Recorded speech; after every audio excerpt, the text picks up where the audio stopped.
제목이던데? 나한테 주어진 제목. 내가 한 제목이 아니라.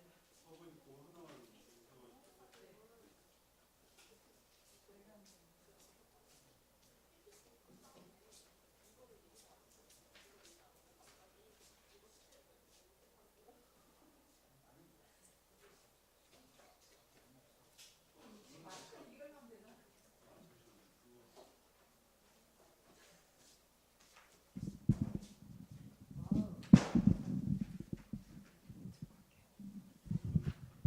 네, 네.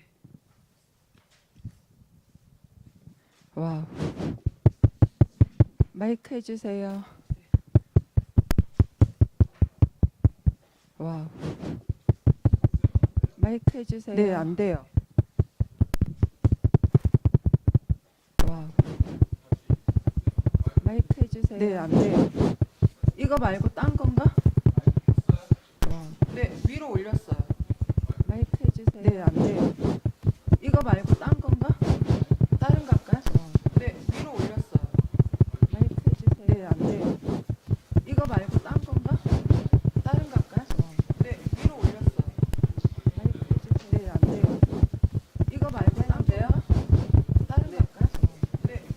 안 돼요. 와. 네, 안 돼요. 이거 말고 딴 돼요? 다른 거 할까요?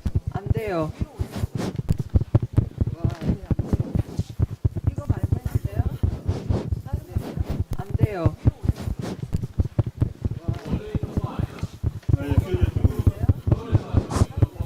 안 돼요. 아, 이거는 피아노 건데요? 지금 여기에 있는 거 맞습니다. 안 돼요. 아, 이거는 피아노 건데요?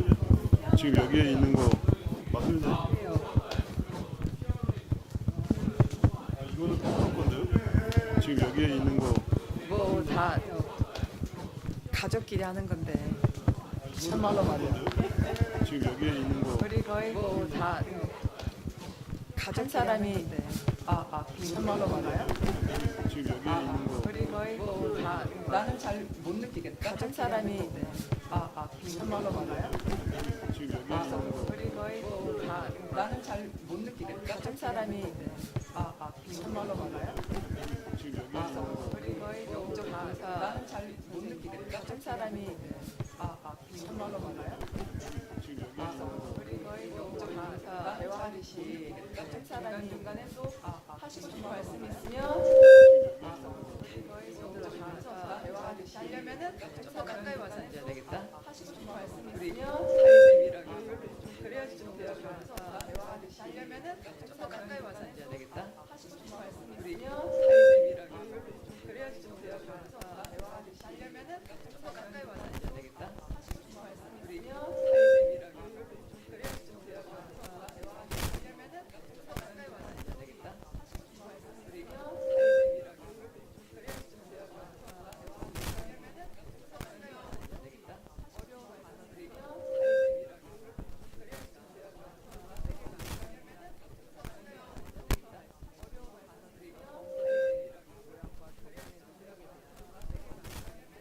이것 또한 사실 기독교 세계관과 굉장히 관련된 말씀이거든요. 이것 또한 사실 기독교 세계관과 굉장히 관련된 말씀이거든요. 됐어요. 네. 그리고 또 이제 저도 지금 한 20년간 선생님을 하는데 됐어요. 선생님이라는 직분이 굉장히 두렵고 떨리는 그리고 또 이제 직분이더라고요. 이게 저도 지금 한 지식만 20년간 전달하는 것이 선생님을 선생님이 하는데 아니라 선생님이라는 결국은 직분이 삶으로 가르쳐야 되는 두렵고 떨리는 것이 선생님이기 직분이더라고요. 때문에 저도 지금 한 지식만 굉장히 두렵고 전달하는 떨리는데 것이 선생님이 와, 아니라 이제 무장을 결국은 해야 되네. 삶으로 그래서 가르쳐야 그렇지만 되는 우리는 오늘 이 저도 지금 제목보다는 지식만 오히려 두렵고 우리 떨리는데 무장을 어, 해야 삶으로 보성의 우리 가르쳐야 공동체가 되지만 모여서 우리는 우리 오늘 보성의 이 다음 제목보다는 세대보다는 오히려 귀한 우리 우리 제자들을 무장을 어떻게 해서 섬기고 양육할까 이런 부분에서 우리 보성의 다음 세대보다는 제가 오히려 좋을 것 같아요. 제자도 제목이 기독교 세계관이니까 먼저 우리 보성의 다음 세대보다는 제가 오히려 좋을 것 같아요. 제자도 제목이 기독교 세계관이니까 먼저 우리 보성의 다음 세대보다는 제가 오히려 좋을 것 같아요. 제자도 제목이 기독교 세계관이니까 먼저 우리 보성의 다음 세대보다는 제가 됐어요. 네. 그래서 먼저 세계관에 대해서 얘기를 좀 나누면 좋을 것 같아요. 네. 그래서 먼저 세계관에 대해서 세계관이 뭐라고 생각하시나요? 나누면 좋을 것 같아요. 네. 그래서 먼저 세계관에 대해서 세계관이 뭐라고 생각하시나요? 네. 한 사람이 가지고 있는 가치관. 그러면은 우리 상세 세계관이 없는 사람도 있을까요? 가지고 있는 가치관. 그러면은 없는 사람? 우리 상세 세계관이 없는 사람도 있을까요? 정말 없는 사람은 없어요. 왜냐하면은 사실 우리는 그렇게 크게 의식하지 않고 살아가고 있지만 사실은 우리가 의식하든 무의식하든 간에 우리가 어떠한 가치, 신념 가운데에서 어떤 행동을 하게 되거든요. 근데 그 신념과 가치 안에는 또 세계관이 있어요. 세계관이 있는데 여기 있는 것처럼 우리가 인식하고 알아차리고 살아가는 그 깊숙에는 모든 사람이 전부 다 자기가 살아가는 가운데에서 알게 된 지식이라든지 아니면은 또 저희들 안에 우리도 알게 모르게 우리 안에 스며든 세계관이 어쩌면 엄마 뱃속에서부터 엄마 아빠가 나한테 하신 말씀 또 응애하고 태어났는데 대한민국이라는 나라가 가지고 있는 문화 또 대한민국의 나라 안에 어떤 민족성 이런 부분들이 우리 안에 다 영향을 끼치고 있어요. 세계관적으로. 그렇게 해서 인식하고 살아가는 건데 그래서 어떤 세계관에 의해서 이거는 내가 해야 되겠다. 이거는 내가 하지 말아야 되겠다가 결정되고 행동하게 되죠. 근데 일관되지 않는 거는 사실은 세계관과 관련이 없는 거예요. 예를 들어서 오늘은 내가 떡볶이가 먹고 싶은데 내일은 만두가 먹고 싶어. 이런 것들은 사실 세계관이라기보다는 그날 하루하루의 어떤 기호랑 관련되는 거죠. 그런데 예를 들어서 생명을 바라보는 부분들, 그래서 이제 지금 우리나라에도 그렇죠. 낙태에 대한 얘기들도 많이 있고 또 성경에서도 사실은 마음속으로 음란한 마음을 품어도 그것도 간음이라고 했는 것처럼 남자와 여자와 관계되는 부분들 또 행동하는 부분들 이런 부분들 다 깊숙이 세계관과 관련되어 있죠. 그리고 자연을 바라볼 때도 우리가 밤에 별을 바라보고 또 우주를 바라볼 때도 어떤 세계관으로 바라보냐에 따라서 사실은 그 사람이 더 탐구하고 싶은 목표라든지 지향하는 바도 다를 거예요. 그런 부분에서 여기 됐다 안 됐다요.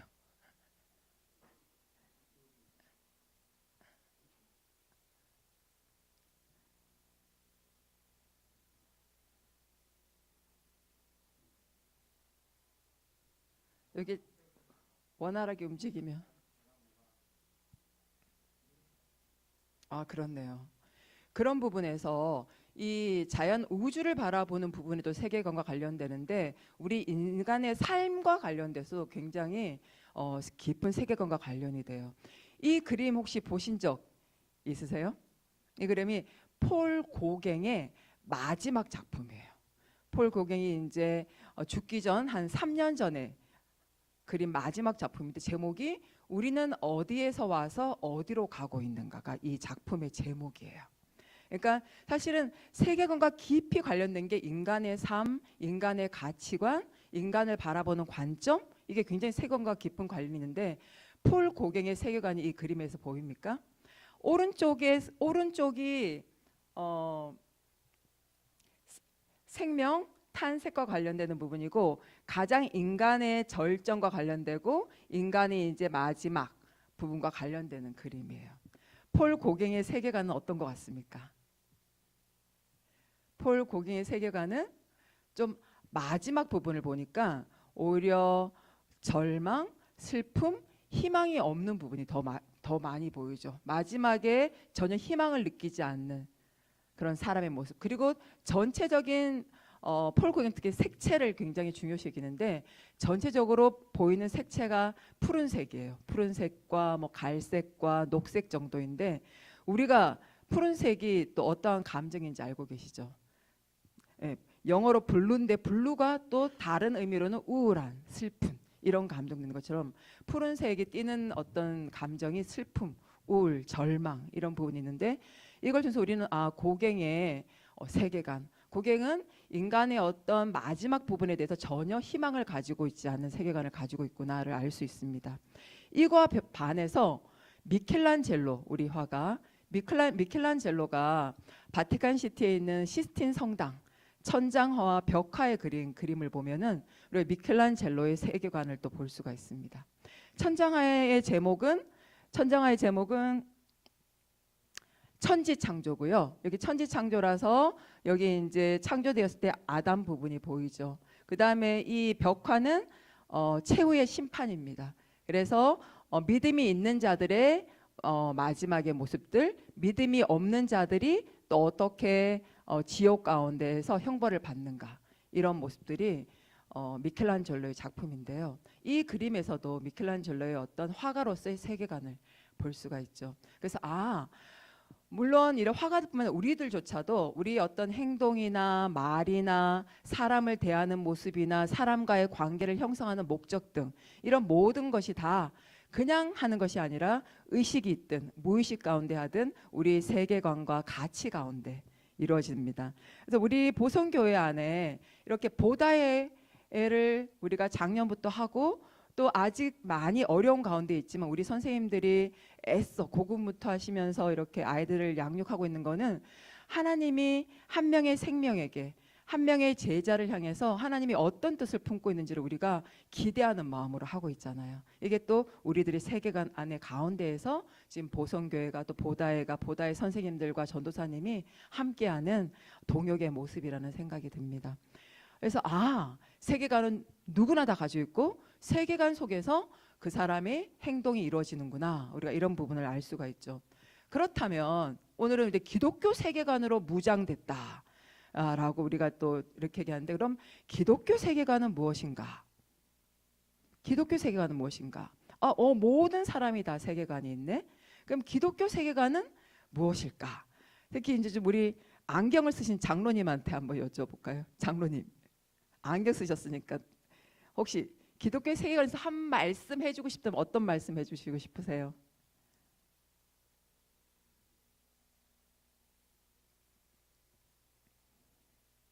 안경 쓴 거랑 관련이 돼요. 성경적 안경을 쓴 것이 기독교 세계관입니다.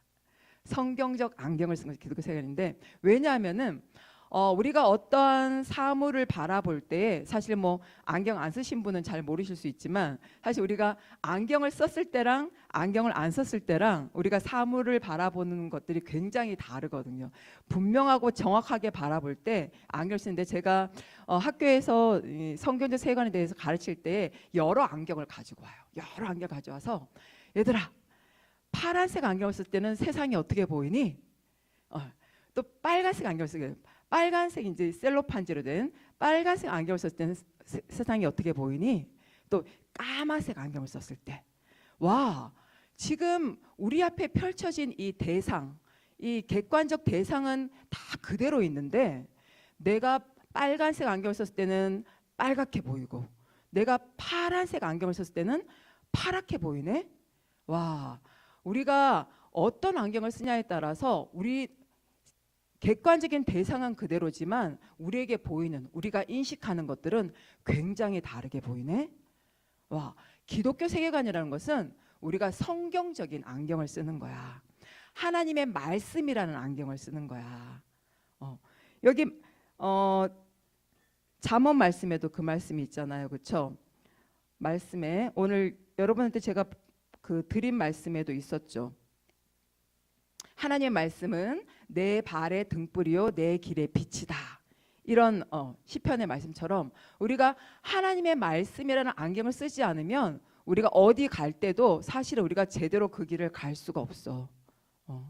우리가 푸른 하늘과 그다음 나무를 볼 때 성경적 안경을 쓰고 하늘과 나무를 볼 때는 창조주 하나님을 생각할 수 있는데 그냥 세상의 어떤 세계관으로 볼 때는 그냥 빅뱅이라는 우연히 막 먼지들이 모여져 가지고 이 지구가 생겼나 봐 라고 생각할 수밖에 없는 창조주 하나님을 생각하지 못하는 그런 부분이 있죠. 그래서 기독교 생활은 어떤 대상, 사람을 볼 때나 우주를 볼 때나 나를 볼 때나 나의 삶의 목적을 볼 때나 내가 가는 길의 여정을 볼 때 하나님의 말씀이라는 안경을 쓰고 우리가 바라보게 되면은 내가 기독교 세계관으로 내가 살아가고 있구나, 내가 인식하고 있구나, 그렇게 생각을 할 수 있다는 거죠.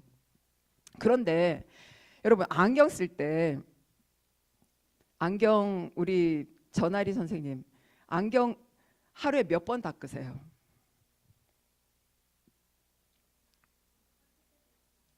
근데 한 달간 안 닦았어요. 그러면은 어떻게 보시고 싶은 거 제대로 보실 수 있으세요? 그렇죠? 저는 아침에 끼기 전에 반드시 한 번은 닦아요. 안 닦을 때랑 닦을 때랑 굉장히 뿌열하게 다르거든요. 그러니까 성경적 안경을 써도 그냥 나 안경 썼어 라고 이제 막 우리가 자신만만하게 한 번도 안 닦고 다니면은 점점 내가 인식할 수 있고 내가 바라볼 수 있는 세상은 점점 흐려지게 되는 거죠. 우리는 매일매일 사실은 안경을 깨끗하게 닦아야 되는데 그것이 바로 하나님의 말씀을 내가 매일매일 묵상하고 상고하고 내 삶이 그렇게 가고 있는지 계속 나를 살펴봐야 된다는 거죠. 그런 부분에서 또 성경적 안경을 썼다라는 말과 통할 것 같습니다. 근데 한 번 쓴다고 사실은 그렇죠. 이 부분이 우리가 그대로 살아가기는 쉽지가 않아요. 그런 부분에서 다시 한번 우리가 하나님의 말씀을 묵상하는 것을 강조하고 싶고요. 그런데 은밀한 세계관이 있어요. 이 부분이 뭐냐면 우리는 모든 부분에 하루 24시간을 하나님의 말씀으로 우리가 살아가고 싶지만 사실은 우리를 둘러싸고 있는 이 세상은 우리에게 커피 안에 녹아있는 세계관처럼 은밀하게 날마다 저희들에게 스며들고 있고 저희들을 유혹하고 있어요. 세상이 우리에게 유혹하는 세계관, 세상 세속적 세계관 어떤 게 있을까요? 우리 혹시 무경이 어머니 세상의 세계관 중에 이런 세계관 혹시 들어봤어요? 내가 이 우주의 중심이야. 내가 이 우주의 가장 중심에 있어. 사실 우리 어릴 때 다 해본 생각들이잖아요. 저도 어렸을 때 제가 우주의 중심에 있는 줄 알았는데 이거는 세상의 세계관 중에 어떤 주인 것 같으세요? 내가 이 모든 세상에 내가 주인이야. 세계관적으로 보면은 이거를 개인주의라 그래요. 내가 이 모든 세상의 주인공으로 살아가는 개인주의. 사실은 성경적 세계관은 공동체죠. 개인이 아니죠. 그렇죠? 그다음에 요즘 가장 많이 자본주의가 가장 많이 하고 있는 건데 내가 가진 모든 재산, 모든 어떤 자산이나 이것이 나야.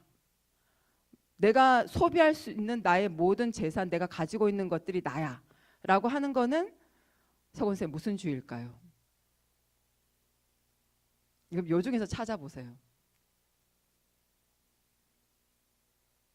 소비주의. 그렇죠.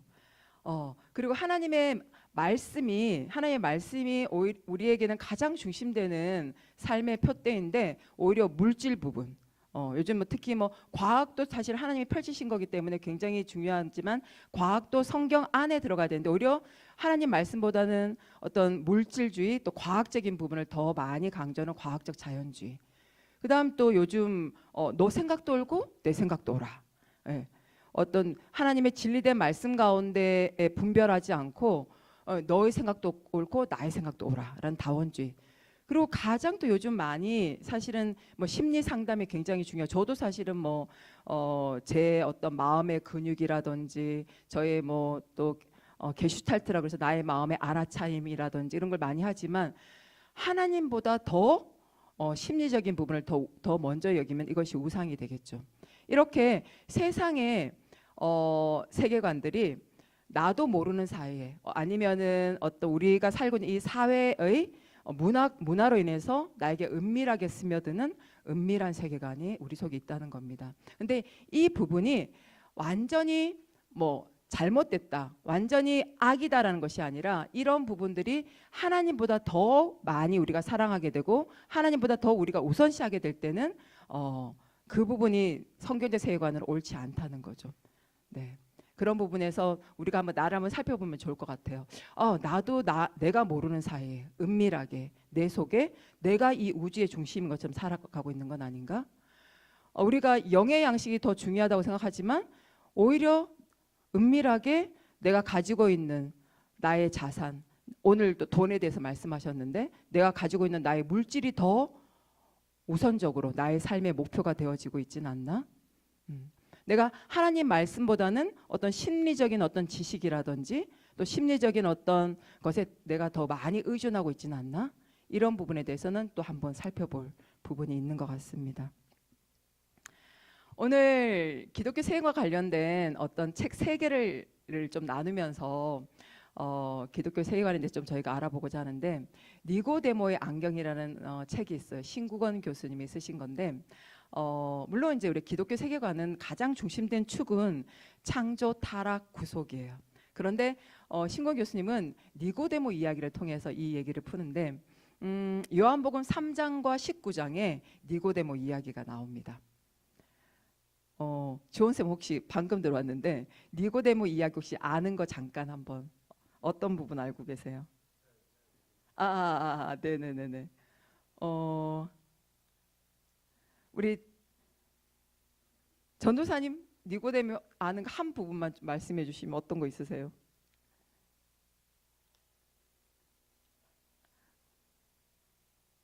네네네. 사실 저도 막 어제 요한복음 3장을 다시 읽고 왔어요. 읽고 왔는데 이런 요한복음 3장 16절이 이거잖아요. 하나님이 세상을 이처럼 사랑하사 독생자를 주셨으니 이는 저를 믿는 자마다 멸망치 않고 영생을 얻으리라. 이게 요한복음 3장 16절 말씀이잖아요.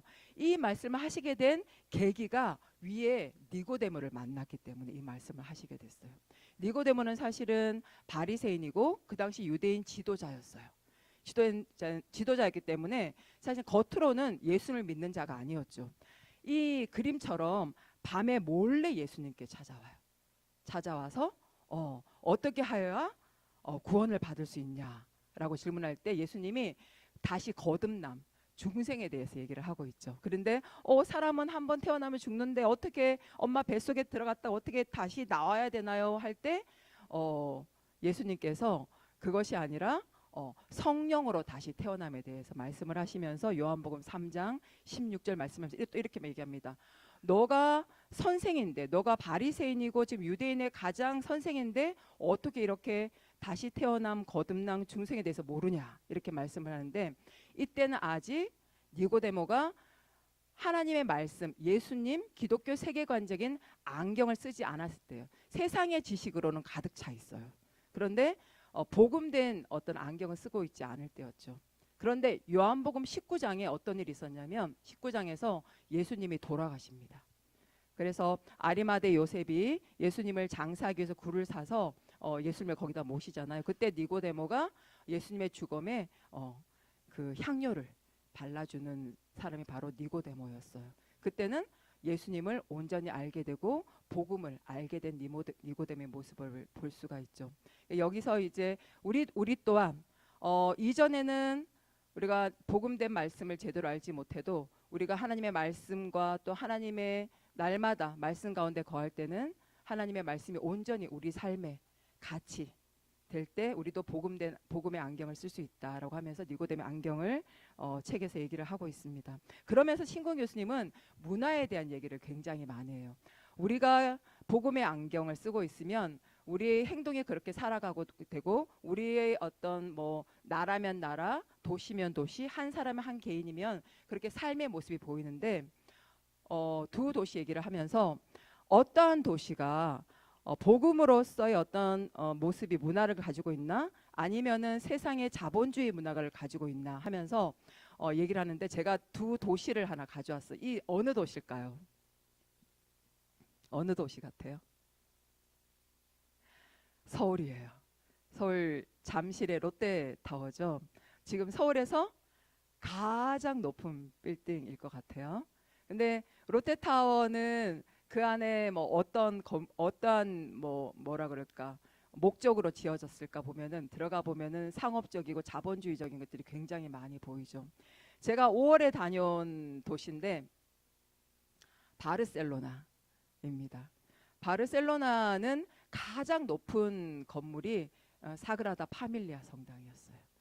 그래서 이게 지어진 지 지금 이제 100주년이 되어 가는데 바르셀로나의 건축법에 있대요. 사그라다 파밀리아 성당보다는 더 높게 짓지 말라라는 건축법으로 그 물론 여기는 좀 천주교예요. 천주교인데 그래도 하나님을 알아감에 대해서 물론 이 안에 성당을 안 다니는 사람도 많이 있겠지만 그래도 하나님의 가장 우선시하는 그 문화적인 부분은 서울과 굉장히 차이 나는 부분들이 있구나라는 것을 느껴지게 됩니다. 우리 보성교회도 또 다른 교회도 다 기독교 세계관으로 가지고 있지만 또 어떤 문화로 또 우리가 다음 세대를 또 키우고 있나 했을 때는 또 우리 보성교회만의 문화를 만들어가는 것도 필요할 것 같습니다. 그러면서 오늘 말씀이죠. 오늘 말씀인데 자기를 사랑하며라는 말씀이 있는데 사실은 말세의 모습이 자기를 사랑하면 안 되나? 라고 우리가 이 말씀을 하면서 질문을 던질 수 있지만 그런데 예수님은 이렇게 말씀하셨잖아요. 너의 이웃을 내 몸과 같이 사랑하라.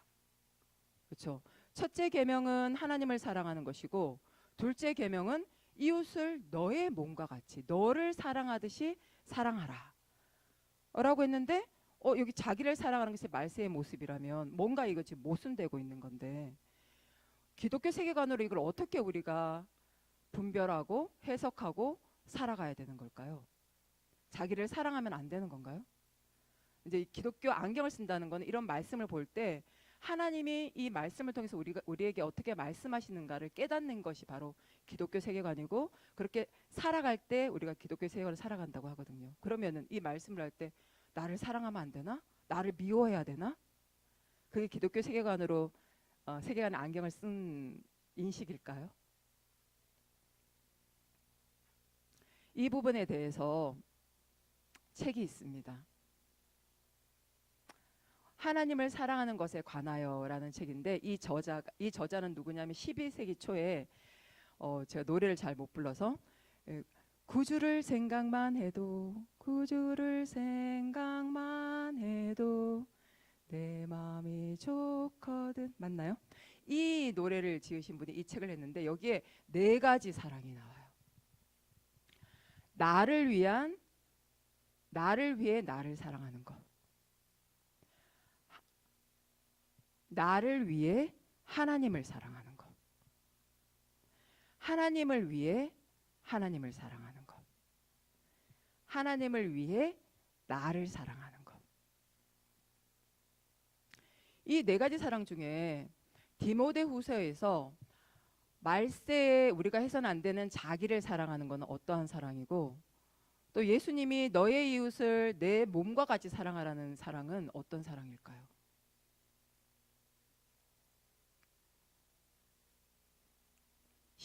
쉬운 건 우리 서건 선생님. 디모데후서에서 하지 말라는 자기 사랑은 몇 번째 사랑일까요? 오로지 나를 위한 나의 사랑은 말세에 나타나는 자기 사랑이라는 거죠. 근데 우리가 가장 많이 하는 사랑은 어떤 사랑일까요? 사실 대부분의 그리스도인들이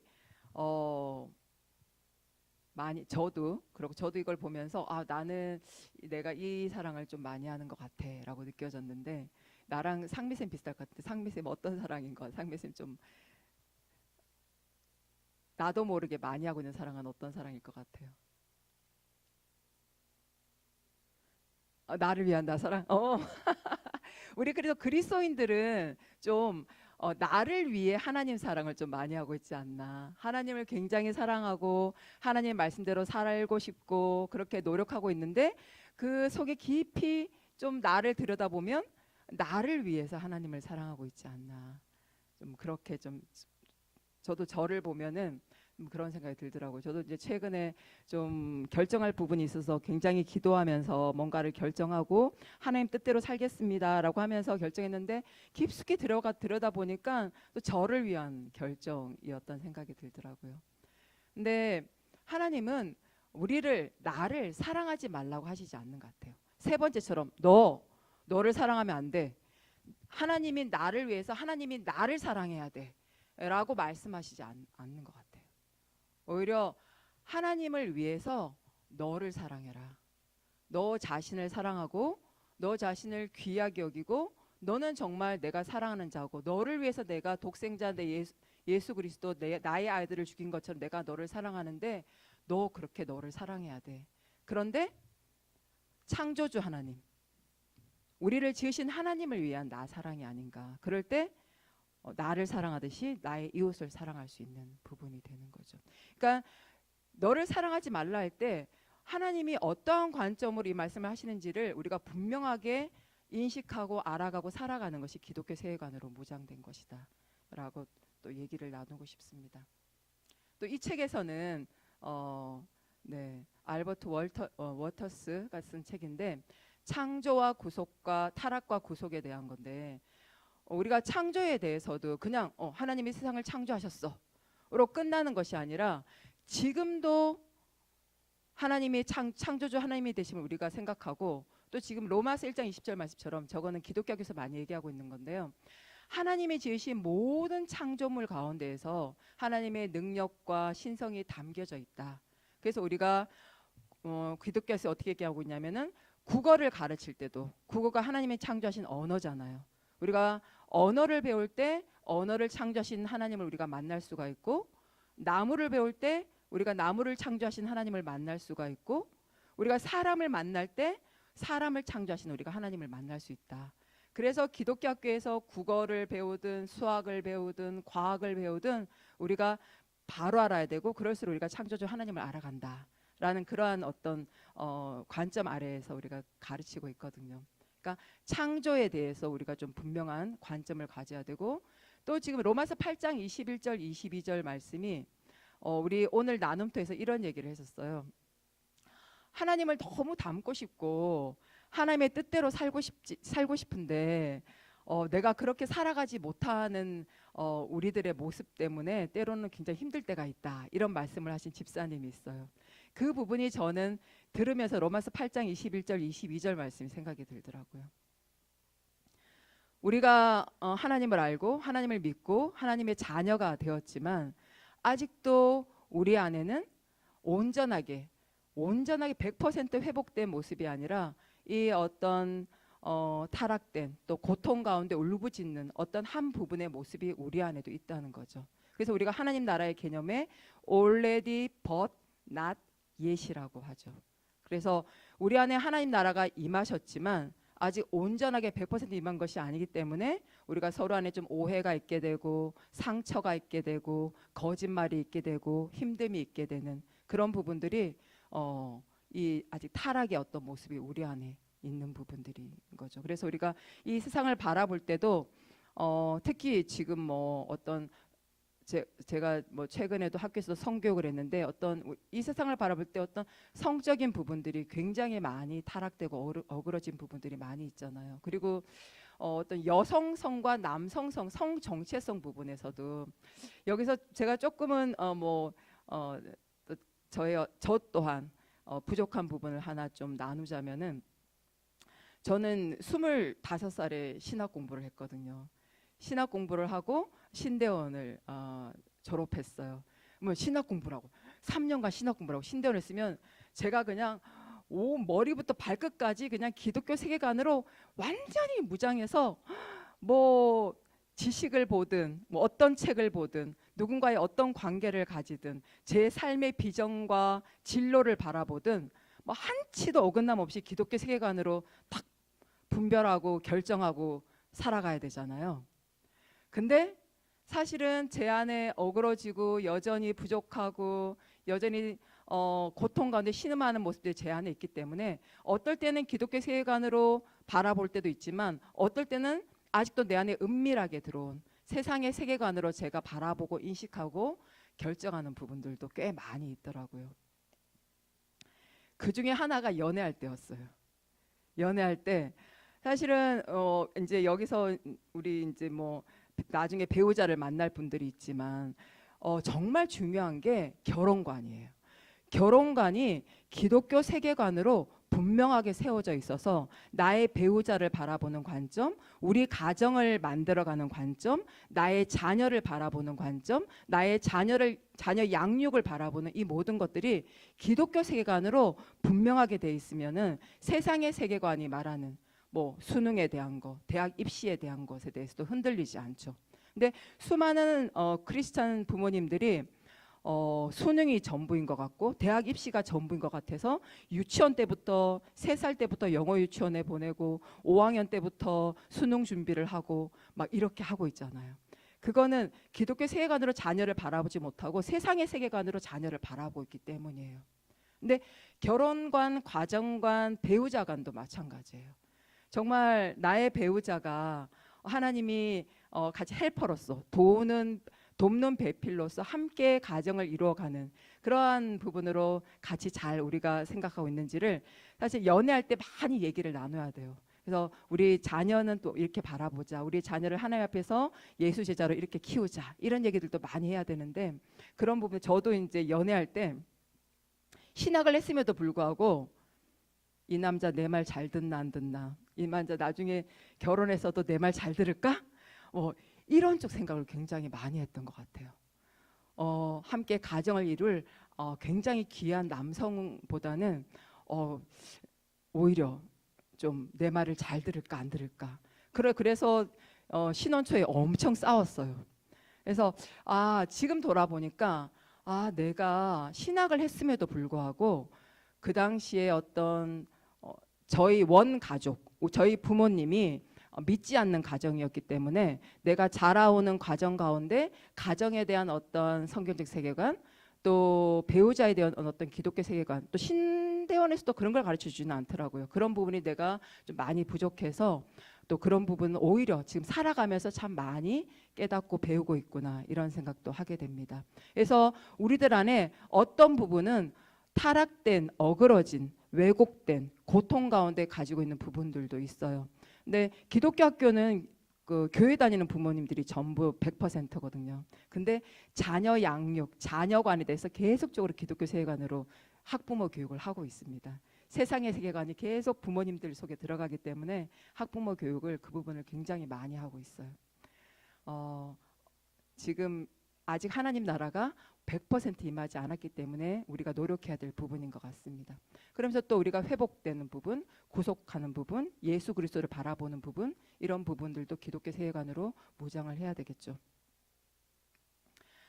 성경은 드라마다는 책이 있습니다. 근데 여기 부제를 보면은 Finding Our Place in the Biblical Story. 그러니까 하나님의 어떤 성경적 스토리, 성경적 이야기 가운데 지금 하나님 나라가 지금 계속 이어지고 있는데 하나님은 하나님 나라가 끝난 것이 아니라 지금도 계속 이어지는 가운데 우리 한 사람 한 사람 한 사람 한 사람이 그 하나님의 성경적 스토리의 등장인물이라는 거예요. 등장인물. 그리고 하나님은 우리 한 사람 한 사람 한 사람에게 역할을 주셨다는 거예요. 그러니까 지금도 하나님 나라라는 드라마가 이어지고 있다는 겁니다. 하나님이 감독이시고 우리는 그 속에 캐릭터, 등장인물인 거죠. 그래서 이 부분은 그냥 성경적 세계, 기독세계는 끝난 게 아니야. 지금도 우리를 통해서 계속 이어지고 있고 사도행전은 계속 써주고 있어. 그 가운데 내가 어떠한 역할, 어떠한 직분으로서 어떠한 일들을 행해야 될 것인가를 계속 우리가 기독교 세계관으로 생각해야 된다는 겁니다. 그런 부분에서 제가 이 표를 가지고 왔는데 기독교 세계관 가운데 누구는 교사로, 또 어떤 사람은 목자로, 또 어떤 사람은 선생으로 하나님이 다 직분을 주셨죠. 우리 여기 앉은 모든 분들은 보성의 선생님들의 어떤 직분, 정체성을 우리가 마음을 가지고 이곳에 왔다는 생각이 듭니다. 그래서 위의 비전은 세계관이에요. 세계관이 우리의 정체성을 결정하게 되고요. 정체성에 영향을 미치게 되고, 또 우리의 정체성은 우리의 신념과 가치에 영향을 미치게 되고, 우리의 신념과 가치가 이미 보는 우리의 능력이에요. 우리의 재능, 우리가 할 수 있는 부분들, 또 우리가 어떻게 행동하는 부분들, 우리가 또 어떻게 행동하는 것이 더 합쳐져서 우리의 환경의 문화와 우리 보성 전체의 분위기가 형성이 된다는 거죠. 우리 개개인의 어떤 아이덴티티, 정체성이나 행동은 되게 때로는 보잘것없고, 이걸 통해서 우리 보성의 어떤 부분이 과연 만들어질까? 나의 어떤 손짓 하나로 뭐가 변화될까? 라고 할 수 있겠지만, 우리 전체가 함께 예수님의 어떤 쓰임받는, 하나님의 쓰임받는 교사로 함께 정체성을 가지고, 또 예수 제자를 양육하는 신념 가운데 우리 각자에게 주신 은사와 재능과 역량을 발휘해서 뭐 보다에서라든지 아니면 다른 곳에든지 우리가 행동을 할 때 보성 전체에 예수 제자를 양육하는 환경과 문화가 만들어진다는 거예요. 근데 이 부분이 하나님이 지금부터 펼치시고 계시는 그런 하나님 나라의 그 역사관 가운데, 드라마 가운데 우리 이 보성이라는 이 무대가 지금 있다는 겁니다. 그런데 하나님 나라는 already 번 예시잖아요. 그래서 하나님 나라만 있는 것이 아니라 이 가운데 가라지도 있을 수가 있고, 세상이 영향을 주는 은밀한 세계관도 우리 안에 들어올 수가 있어요. 근데 우리가 함께 만들어지는 가운데 이 보성 안에 성경적 세계관이 80%, 90%, 100% 이럴 때는 우리가 깨어 있어야 됩니다.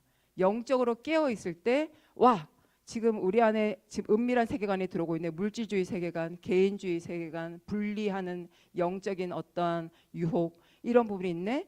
그게 분별되면 하나님의 세계관으로 우리가 물리쳐야 되는데, 만약에 우리 안경이 뿌옇게, 우리 안경이 전혀 닦지 않고 내 안경이 지금 성경적인 관점으로 지금 있는지, 아니면 오히려 뭐 거의 그 먼지가 가득 찬 것처럼 기독교 세계관이 있는지 인식하지 못하고 닦지 못한다면은 우리의 어떤 가치도 희미해지고 행동도 엉뚱하게 나갈 수도 있게 되겠죠. 그런 부분에서 안경이라는 비유가 굉장히 기독교 세계관에 적절한 비유인 것 같습니다. 그런 부분에서 다시 한번 나의 위치는 뭘까? 나의 직분은 뭘까? 내가 해야 될 행동은 뭘까? 또 우리가 함께 동역해야 될 부분은 뭘까? 기독교 세계관 부분에서 계속 지금 이어지고 있다는 부분들에 대해서 우리가 좀 관점을 가지고 우리의 어떤 역할됨, 하나님께서 우리에게 주어진 직분됨을 좀 바라보면 좋을 것 같습니다. 그래서 기독교 세계관 지금 한 번 얘기한다고 우리가 인식되고 살아가는 것 결코 아닌 겁니다.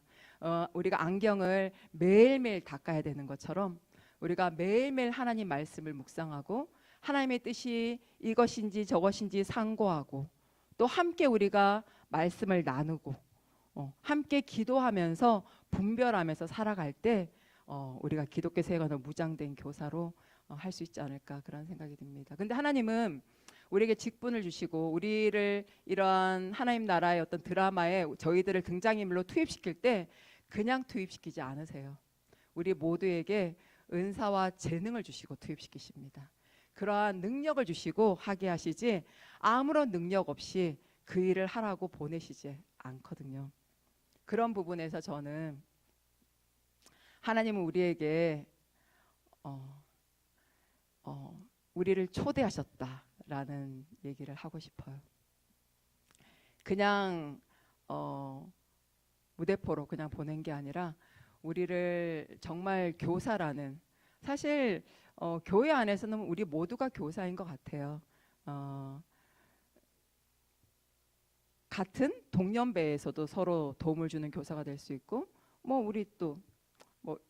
우리 제자들을 바라볼 때, 우리 보다의 아이들을 바라볼 때 또 우리가 교사로서 살아갈 수가 있고, 또 어떠한 직분이든 서로 가르치고 배우고 그러한 우리 관계로서 있는 때는 교사의 직분인데, 하나님은 이것에 우리를 초대하셨다. 하나님 나라, 이 세상 가운데 눈에 보이는 것은 세상 나라이지만 사실은 눈에 보이는 것보다 눈에 보이지 않는 것이 우리가 믿음의 눈으로 봐야 될 부분인데 그것이 하나님 나라를 위해서 하나님 우리를 초대하실 때 하나님은 세 가지를 주십니다. 첫 번째는 은사와 재능과 능력을 주시고 두 번째는 그것을 기꺼이 할 수 있는 마음도 주세요. 세 번째는 또 기회와 필요도 주십니다. 그렇게 하면서 우리들을 초대하신다라는 그런 말씀을 나누고 싶었어요. 그래서 기독교 세계관으로 뭐 무장되어지면 정말 뭐 우리가 정말 영적 군사로 살아갈 수 있는데 때로는 같이 좀 어깨를 같이 잡고 가야 될 때도 있을 것 같아요. 교회 안에서 때로는 강한 자보다는 때로는 연약한 자가 우리가 또 함께 가야 되는 것처럼 같이 좀 어깨를 부둥켜 안고 손잡고 또 가야 될 부분이 또 보성교회 안에서의 또 제자를 양육하는 우리들의 모습이 아닌가 생각이 듭니다. 잠깐 얘기 나누고 여러분들이랑 같이 하고 싶은데 제가 좀 빨리 나가는 부분인데 혹시 같이 좀 이 부분에서 얘기를 나누고 싶은 부분이 있으면 근데 요거 잠깐 나누고 싶었어요. 저도 그 교사로 살아감이 참 때로는 정말 두렵고 떨리는 걸 생각할 때 참 많이 있습니다. 근데 결국 내가 가는 것이 아니라 나를 보내시는 거더라고요. 제가 작년에까지 어떤 기독교 학교의 교장으로 있다가 이제 내년부터 다른 학교 교장으로 가게 됐습니다. 그게 어제 결정이 났었어요. 어제 근데 사실은 되게 결정하기까지 좀 많이 두렵고 떨렸었어요. 왜냐하면은 내가 감당하기 좀 어렵겠다라는 부분들이 참 많이 보였었어요.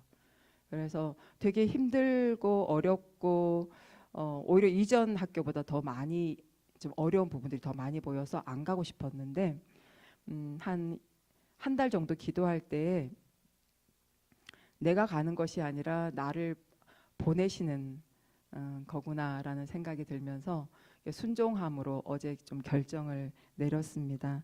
그래서 하나님이 보내셨으면 하나님이 또 함께 하시고 하나님이 또 감당할 힘과 지혜와 능력도 주실 거라는 그 믿음으로 내딛었는데 제자를 키우는 것은 영적 전쟁입니다.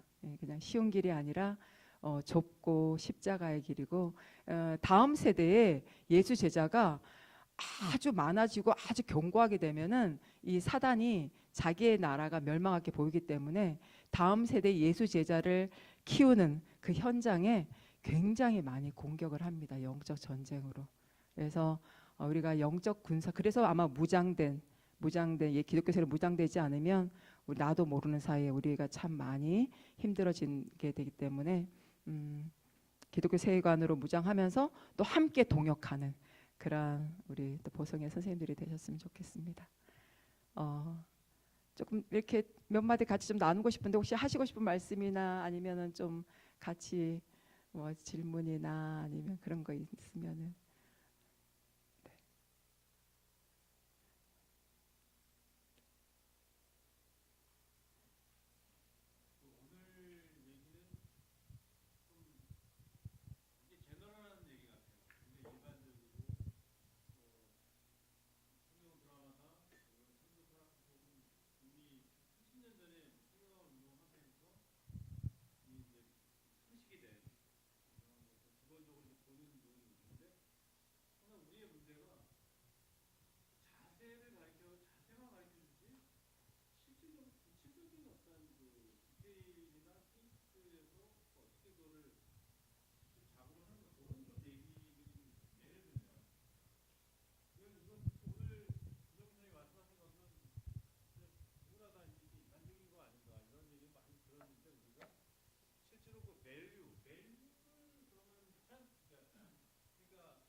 네, 저는 이제 우리 보다에서 이제 제자를 키우는 우리 선생님들이 좀 무장대들 좀 원론적인 기독교 세계관 부분을 말씀한 거 맞고요. 근데 이제 목사님 말씀하신 그런 부분은 이제 현장에서 가장 많이 좀 느껴지는 부분, 지금 아마 뭐 성인지 감수성은 지금 기본 학교에서는 좀 많이 느껴지는 부분이 있어요. 그래서 저도 이제 최근에 성교육 부분을 이제 성교대 세계관 수업으로 풀었는데 그 일예인 것 같아요. 근데 지금 이제 세상에서는 또 지금 이번에 거기서 지금 결정난 부분도 사실 성인지 소수자, 성소수자 이런 얘기들도 많이 있었잖아요. 그런 부분을 말씀하시는 거죠. 네네.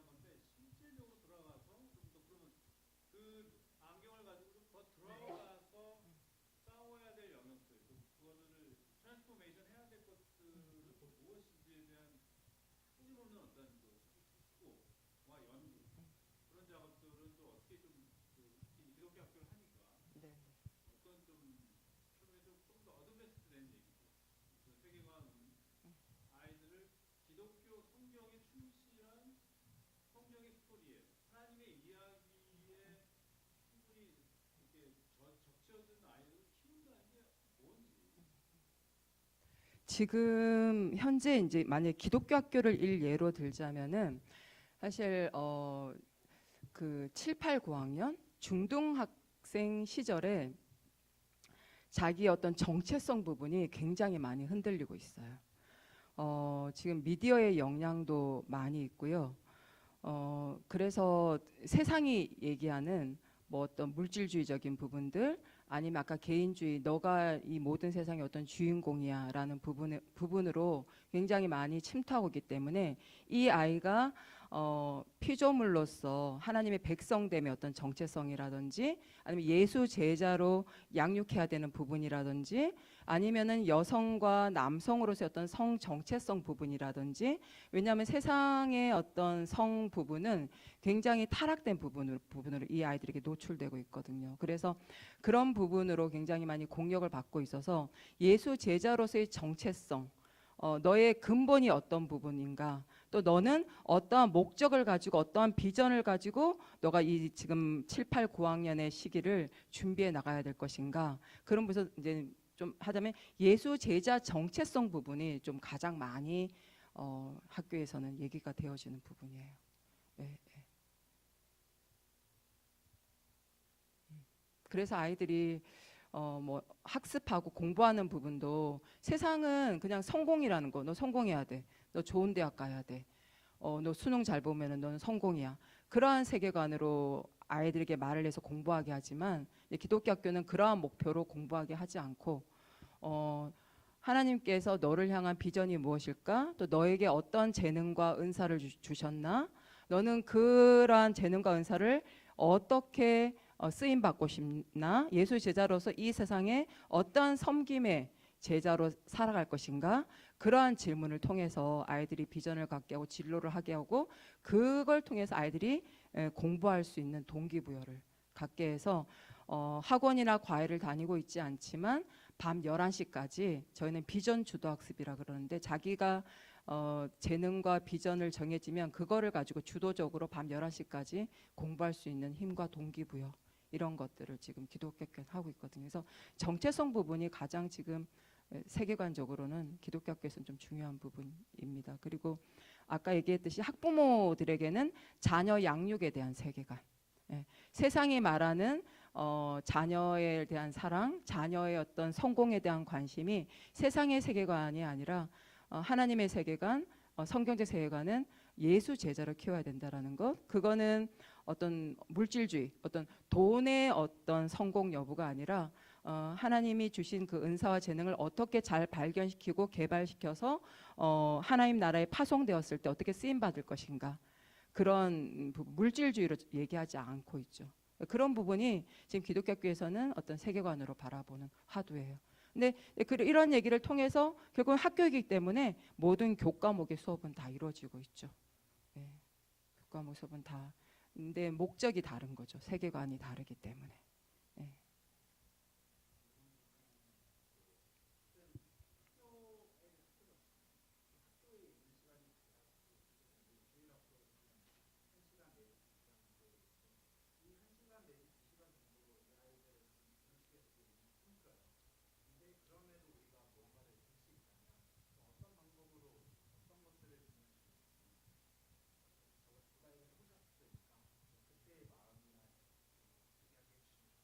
네.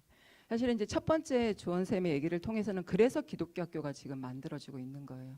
지금 일주일에 한 번 주일날 교회 가서 1시간의 예배와 그 분방 공부로 아이들이 예수 제자로 키워진다는 거는, 그리고 나머지 뭐 5일과 6일은 세상 속에 가서 세상의 얘기들을 듣고 부모님 또한 사실은 굉장히 많이 흔들리는 부모님들 가운데서 자녀 양육이 되어지는데, 이 아이들이 정말 군사로 예수 제자로 양육될까에 대해서 이거는 힘들다라는 것 통해서 이제 기독교 학교가 지금 많이 생겨지는 목적이 그것 때문인 거고요.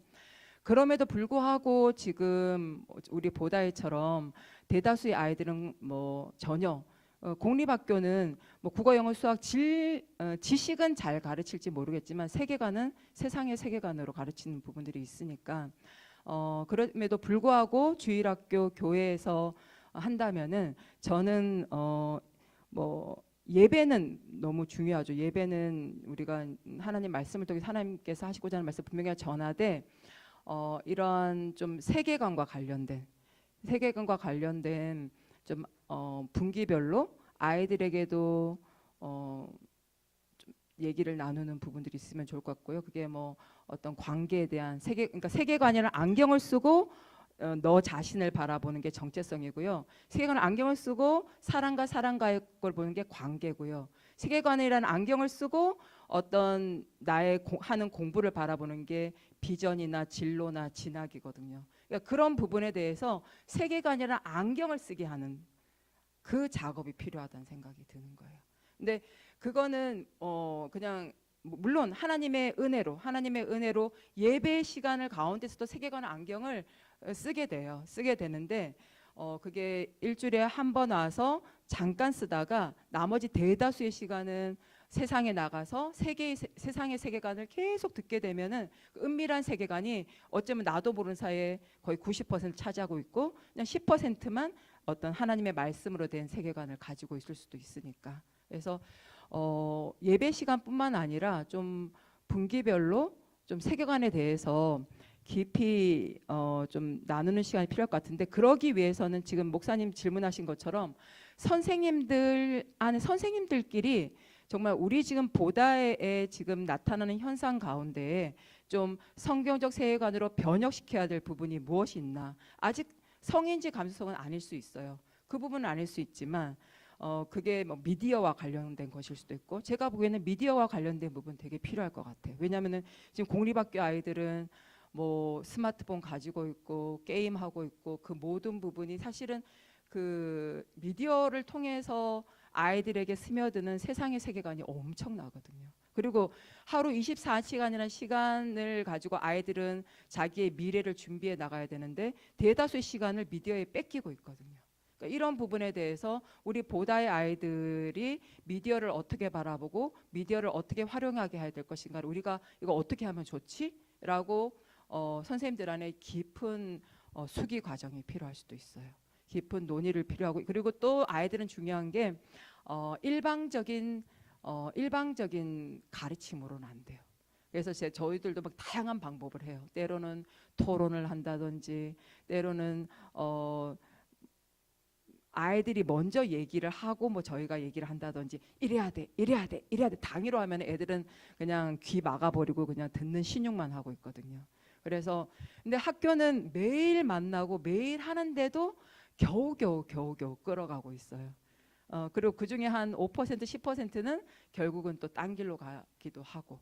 그래서 엄청난 영적 전쟁인데 저는 지금 이 세상 전체를 바라볼 때는 어쩌면은 좀 지금 현재 어떤 성경 세계는 우리가 좀 분명히 좀 논의하고 아이들에게 할 부분은 좀 미디어 부분이 아닌가. 지금 AI도 그렇고 지금 뭐 가상 세계라든지 지금 엄청난 미디어의 세상이 지금 우리에게 지금 닥치고 있는데 이런 부분에서 우리의 아이들을 어떻게 하면 성경적 세계관으로, 근데 거기에 우리 아들도 무지하게 야 몰라도 돼, 귀마가 눈마가 할 수는 없으니까 결국은 아이들이 그걸 볼 때 분별할 수 있어야 되거든요. 분별하고 창조적으로 적용할 수 있도록, 그리고 시간적으로 자기를 절제하고 자기를 조절할 수 있도록, 아니면 중독이 돼버리니까. 그러니까 그런 부분에 대해서 선생님들 안의 숙이, 아이들과의 얘기, 또 부모님이 엄청 중요합니다. 왜냐하면은 사실은 대다수의 시간을 부모님하고, 그리고 부모님을 통해서 눈에 보이지 않는 영향력이 굉장히 많아요. 엄마 아빠끼리 얘기를 하고 있지만 애들은 다 듣고 있어요. 다 듣고 있고 그냥 언어가 아닌 그냥 비언어적인 표현도 애들은 다 보고 있어요. 다 보고 있기 때문에 부모님이 주시는 영향력이 엄청납니다. 그래서 부모님과도 사실은 얘기를 많이 나눠야 되고요. 네, 그런 부분에서 저도 작년에 보다의 전도사로 사실은 이런 생각이 없진 않았는데 쉽지가 않았어요. 쉽지가 않았고 그래서 예배 시간에 어떻게든 말씀 가운데 좀 제가 전하고 싶은 얘기들을 어떻게든 좀 전하려고는 애썼던 것 같아요. 근데 그 외에 한 번씩 때로는 부모님을 만난다든지 때로는 뭐 아이들을 만나든지 하고 싶었는데 그런 부분은 뭐 저 개인적인 저의 사정과 저의 역량도 그렇고 아니면 교회적인 어떤 상황과 분위기와 문화도 그렇고, 문화가 굉장히 중요하거든요. 그런 부분도 그렇고 그래서 첫 해니까 제가 예배만 세우는 것으로도 너무 감사하다, 그런 마음으로 작년에 했던 것 같아요. 네. 이게 너무 게임이 안 되잖아요. 24시간 곱하기 7을 노출되어 있는 가정과 학교에 노출되어 있는 아이들을 1시간 우리가 이렇게 1시간에서 길게는 뭐 3시간 정도인데 이 싸움이 이제 뭐 골리앗과의 싸움 같은데, 그렇기 때문에 더더욱 이제 기독교 교육, 학교 교육은 계속 노출되기 때문에 좀 더 장기 플랜을 가질 수 있지만 우리는 굉장히 어떻게 보면 주일날 승부해야 되는 거고 거기에 좀 연장될 수도 있고, 그렇기 때문에 더더욱 우리가 좀 더 선택하고 집중해야 되고, 그리고 어떤 말로는 우리가 안 하더라도 아이들의 회심이 계속 되어지는, 회심 과정이니까 그 발달 단계에 맞게 계속 회심이 되어가는 거다는 게 결국 기독교 세계관으로 하나님의 이야기 속으로 편입해 들어오는 그 트랜스포메이션 과정입니다. 그래서 선생님들이 회심을 위해서, 아이들의 회심을 위해서 늘 머릿속에 두고 그것을 어떻게 여러 가지 방법, 아이들의 마음의 눈높이로 언어로 얘기했는데 그런 회심의 변화들과 승부해야 되지 않을까. 우리가 다 해줄 수는 없고, 그러나 이거 엑기스를 넣어준다면 그 싸움이고, 그 싸움을 이제 작년에 전사님 했고 이번에 또 했고, 그런데 먼저 시작인데 저는 그래서 기독교 교육과 학교에서의 기독교 교육과 교회에서의 교육의 그 약간의 그 차이를 우리는 어떻게 좀 선택하고 집중해야 될 건가, 그거에 있어서 회심부 뭐 할 뻔했어요. 이제 작년에 이렇게 했고 올해 만약에 했었다면 내년에는 또 뭘 하고 싶었어요?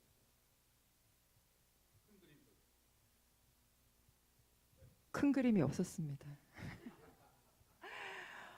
회심 부분은 목사님, 회심은 결국 예수 그리스도를 만남이잖아요. 예수 그리스도를 만나는 인격적인 만남. 예수와의 인격적인 만남 플러스 끊임없이 자기가 인지적 발달 속에서 인지가 정말 그러한 예수의 세계관, 즉 산상수훈의 세계관으로 계속해서 자기가 전화, 그게 이제 고전적인 어떤 신학적인 단어면은 그게 저는 그 거듭남과 성화의 과정이거든요. 그러니까 우리가 예전에 성화의 과정이라고 말을 했는 게 결국은 정말 모든 부분이 모든 나의 전 영역의 부분에서 기독교 세계관으로 바라볼 수 있고 분별할 수 있고 해석할 수 있고 내가 그렇게 살아갈 수 있는 것. 그게 이제 현재의 언어고 과거에는 동일하게 그게 성화의 과정이라는 생각이 드는데 시작이 결국은 예수 그리스도를 인격적으로 만나는 부분이 시작이 돼야 되는 부분인데 그 부분이 저는 보다의 선생님들이 지금 애쓰고 계시는 부분인 것 같아요. 아이들이 예수님을 인격적으로 만나고 또 창조주 하나님을 그들이 정말 자기의 믿음으로 받아들이고 지금 좀 시작 단계가 아닌가. 근데 이제 그 자기 삶의 전 영역에서 그렇게 살아가기 위해서는 기독교 세계관으로 제가 아까 그 고백을 했잖아요. 제가 신학 공부를 했음에도 불구하고 저의 가정관과 저의 배우자관이 사실 기독교 세계관으로 굉장히 연약했다라는 그러니까 그런 부분에서 계속적으로 성화되어져 가고 알아가져야 되는 부분들이 있는 건데 그런 부분에서 저는 지금 학교 주일학교, 교회 주일학교는 일주일에 1시간 만나서는 이 아이들의 모든 것들을 다 하기는 사실 물리적으로 힘들겠다. 일단은 씨앗을 심는 그 부분에서 너무 귀한 씨앗이 심어져야지 이 줄기랑 뿌리가 내려지는 거니까 씨앗을 심는 그 정말 귀한 역할을 맡았다라는 그 어떤 등장인물 캐릭터로서의 정체성은 분명히 가지고 하되 그러면서 동일하게 예수님도 그러시잖아요. 30배, 60배, 100배이고 그 30배, 100배가 되기 위해서는 또 그 마음밭이 가시밭이냐 돌밭이냐 좋은 밭이냐 이런 말씀을 하시는데 선생님들이 모든 것들이 예수님도 못하셨듯이 100%는 못하지만 그 순간에 지금 이 시간처럼 우리의 아이들을 정말 수많이 공격하는 세상의 세계관에서 아이들이 기독교 세계관으로 전부 살아갈 수 있도록 어떻게 할 것인가는 이러한 지금 노력들을 계속 해나가는 게 귀한 거다는 생각이 들어요. 근데 아까 제가 얘기했던 것처럼 지금 미디어 부분이 지금 아이들을 어떤 세상의 세계관으로 우리가 하는 거에 굉장히 사실은 지금 많이 방해물이에요. 아이들이 자기 시간의 거의 대부분을 스마트폰을 가지고 있고 스마트폰을 가지고 긍정적이며 창조적이며 창의적인 것으로 사용하는 것보다는 그냥 소모적이며 소비적이고 오히려 부정적이고 어떤 세상의 얘기들을 더 많이 듣게 되는 그런 걸로 지금 되고 있기 때문에 굉장히 이 부분을 그래서 기독교 학교는 초등학교 때까지는 스마트폰이 금지고 중고등학교 때는 투지폰만 합니다. 그러니까 이게 인터넷이 열려져 버리면은 아이들이 잘 쓸 수 있지 않고 계속 이렇게 쪽으로 하기 때문에 투지폰까지만 지금 허용하는 게 네, 그 부분을 허용하는 순간 애들에게 그냥 물밀듯이 들어오는 어떤 세상의 세계관의 언어들이 막 펼쳐지기 때문에 언어만 펼쳐지는 게 아니라 영상적으로 영상이 주는 또 이 영향력이 엄청나거든요.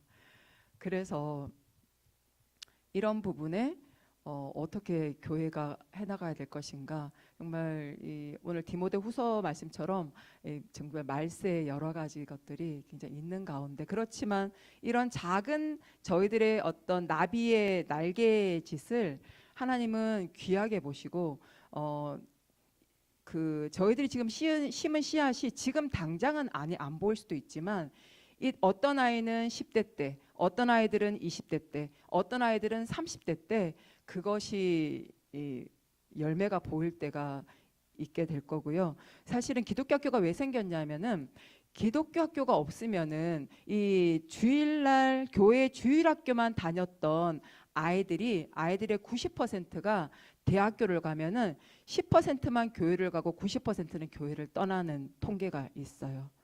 그래서 지금 우리나라 대학교도 어떤 학과에 80명이 있는데 그중에 교회를 다니는 아이들은 한두 명이래요.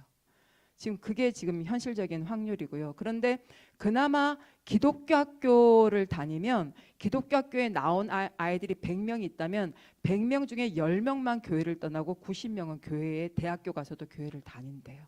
그래서 그런 다음 세대 아이들이 교회를 떠나지 않는 그 부분이 사실 기독교 학교의 처음의 시작이었거든요. 그래서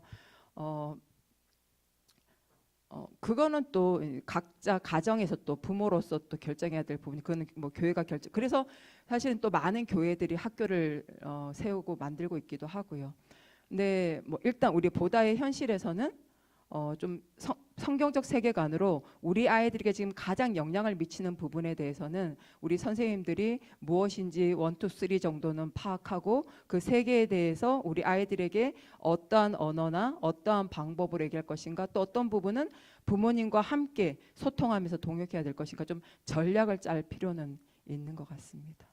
네, 시간이 되어서 저는 마치도록 하겠습니다. 감사합니다.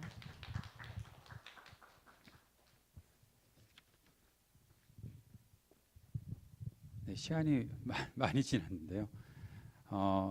이 책을 나눠드릴 거예요. 좀 이따가 잠시 저희가 쉴 텐데 55분까지 쉴 텐데 10분 정도. 이 책 친밀한 권위자라는 책을 여러분께 다 드릴 겁니다. 근데 그냥 선물로 받으시고 집에 보관하시는 책이 아니고 다음 주까지 다 읽어오셔야 되는 책이에요.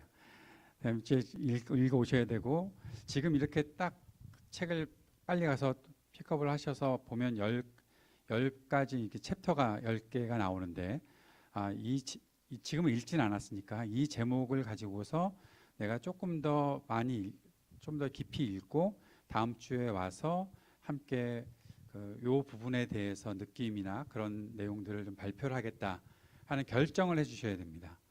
그러니까